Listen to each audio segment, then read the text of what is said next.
మొండలతో నరికి మహర్ల తాలూకా బలమేంటో ఆ రోజు చూపించారు. ఆ రోజు ఆకలి కోసమో లేదా ఆస్తుల కోసం యుద్ధం చేయలేదు, ఆత్మగౌరవ పోరాటం. కనీసం ఒక మనిషిగా కూడా చూడనటువంటి పరిస్థితి. మరి చరిత్రను మట్టితో కప్పేస్తే అది పొడవని చీల్చుకొని ఏదో ఒక రోజు బహిర్గతం అవుతుంది. అలాంటి చరిత్రే ఈ భీమా కోరేగావ్. దాచిన చరిత్ర విశ్వరూపమే ఈ మహత్ చరిత్ర, ఆత్మగౌరవ చరిత్ర. నిజానికి ఇక్కడ ఉన్నటువంటి మహిళలు, నా సహోదరులు సోదరులకి కొంతమందికి ఈ విషయాలు తెలిసి ఉండకపోవచ్చు. అయితే ఈ కార్యక్రమం తాలూకా ముఖ్య ఉద్దేశం మన చరిత్రను మనమే చెప్పుకోవాలి. ఇదే చరిత్రనే ఈ దేశంలో మనవాదులు మరో పద్ధతిలో చెప్పారు. మహర్లు ఈ దేశ ద్రోహాన్ని కూడా చెప్పడం జరిగింది. మనం బ్రిటిష్ వారికి అనుకూలంగా యుద్ధం చేసామని చెప్పడం కూడా జరిగింది. నిజానికి అదేమి కాదు, కేవలం ఆత్మగౌరవం, కేవలం ఆత్మగౌరవం. ఉదయం సాయంత్రం మహర్లు బయటికి రాకూడదు, ఎందుకంటే వారి నీడ అక్కడ వర్గాలకు తాకకూడదు, నీడ వాళ్ళ పడకూడదు. మరి మూతికి ముందర ఉమ్ము వేసుకోవడానికి నడుముకి కమ్మ లేదా చీపులు, మన అడుగులు మనమే తుడుచుకోవడం కోసం.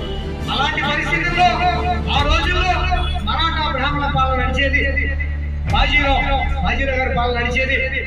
మరి ముందుగా ఆత్మగౌరవం కోసం పేష్వా పరిపాలకుల దగ్గరికే మన మహర్లు వెళ్ళారు. అయ్యా మాకు ఆత్మగౌరవం కావాలి, సమానత్వం ఇవ్వండి, కనీసం మనిషిగా మమ్మల్ని చూడండి, మీ తరపున బ్రిటిష్ వాళ్ళతో యుద్ధం చేస్తామని ఆనాడు మరి పేష్వాలకు మన మహర్లు మొరపెట్టుకోవడం జరిగింది. ఎట్టి పరిస్థితుల్లో మీరు ఆత్మగౌరవం ఏమీ కాదు, 300 పైచిలకు సంవత్సరాల మీ తాలూకు అంటరాంతరం నడుస్తుంది, అదే మేము కొనసాగిస్తాం. మీరు యుద్ధం చేయండి, ఏమైనా చేయండి, మా తరపున పోరాటం చేసినట్టుగా కూడా మీరు అంటరాని వాడే అని చెబితే ఆనాడు మహర్లు మరో ఆలోచన చేసి ఆత్మగౌరవం కోసం ప్రాణాలైనా పోగొట్టుకునే ఆలోచనతో మరి వెంటనే బ్రిటిష్ సైన్యం దగ్గరికి వెళ్ళారు. అయ్యా మాకు ఆత్మగౌరవం కావాలి, ఈశ్వరాజులకు వ్యతిరేకంగా మీతో కలిసి మేము పోరాడతామని ఆ రోజు మహర్లు చెప్పడం జరిగింది. అయితే బ్రిటిష్ సైన్యం దానికి అంగీకరించి నిజానికి 28,000 పైచిలుకున్నటువంటి అశ్వదం ఉన్నటువంటి ఏదైతే పేష్వా రాజు పరిపాలన ఉందో వాళ్ళని వ్యతిరేకించడం కోసం, యుద్ధం చేయడం కోసం కేవలం 834 మంది సైన్యం, అందులో కేవలం 500 మంది మాత్రమే సైన్యంగా వెళ్ళి 2.5 రోజులు వాళ్ళతో యుద్ధం చేసి మరి ఆకలితో అలమటించి సుమారు మహర్లు 23 మంది మన మహారవీరులు ఆ యుద్ధంలో చనిపోయారు. 28,000 మందిని ఊచకోత కోశారు. ఆత్మగౌరవం అంటే ఏదో ఆనాడు మహర్లు చూపించిన త్యాగ బలమే మహనీయుడు బాబాసాహెబ్ అంబేద్కర్ గౌతమ బుద్ధుడిని గురువుగా, పూలే గారిని గురువుగా, వాళ్ళు ఏవైతే కార్యకలాపాలు ఈ దేశానికి చేశారో వాటిని ఆయన చదువుకున్నాకే వాళ్ళని గురువుగా యాక్సెప్ట్ చేశారు. అలాంటి ఉద్యమ చరిత్రలో ఒక భాగమే ఈ యొక్క భీమా కోరేగావ్ దివాస్.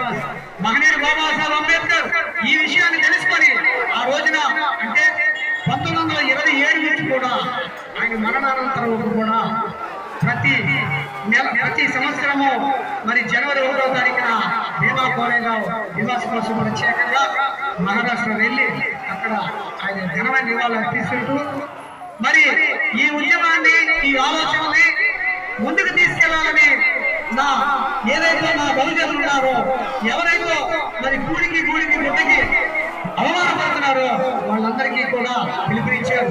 ఆ రోజు జీవన వరకు కూడా ఈ కార్యక్రమం కొనసాగిస్తున్నారా.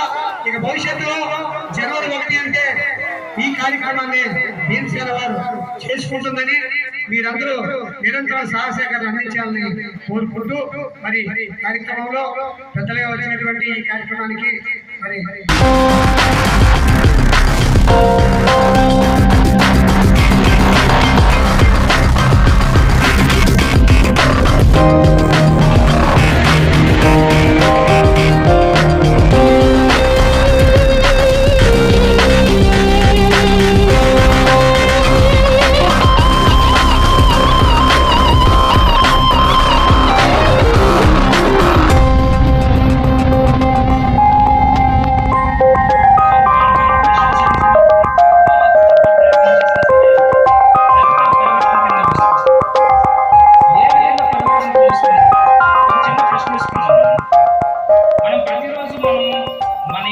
నుంచి మన ఆఫీస్